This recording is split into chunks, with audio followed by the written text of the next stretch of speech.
கடைசி வரைக்கும் எனக்கு புரியாமையே நடிச்ச ஒரு படம். என்னையா இது டயலாக்னு எனக்கு சுத்தமா ஈடுபாடே இல்லாம தான் சொன்னேன். எனக்கு கடைசி வரைக்கும் ஆதிக்கோட ஃபில்ம் மேக்கிங்க புரிஞ்சுக்கவே முடியல. டவுட்லயே தான் இருந்தேன் நான். என்னையா எடுக்கிறீங்க? எனக்கு he is not a conventional film maker.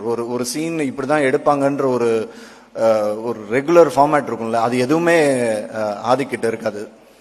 என்ன எடுக்க போறாருன்னு தெரியாது, எப்படி மாத்த போறாருன்னு தெரியாது. ஸ்பாட்ல திடீர்னு டைலாக் வந்து ஆக்சுவலா அந்த க்ரூஸ்ல இருக்கும்போது எனக்கு ஒர்க் இல்லைன்னு தூங்கிட்டு இருந்தேன் ரூம்ல. திடீர்னு அசிஸ்டன்ட் டைரக்டர் வந்து, சார் வாங்க வாங்க காஸ்டியூம் போடுங்க, ஷார்ட் ரெடி பண்ணு. என்னையா ஷார்ட் பண்ண வாங்க சொல்றோம்னு சொல்லி கூட்டு போய் அந்த பொண்ணை பக்கத்துல நிறுத்தி திடீர்னு அந்த புன்னகை அரசி டைலாக்லாம் சொல்ல சொன்னாரு. எனக்கு ஒண்ணுமே புரியல.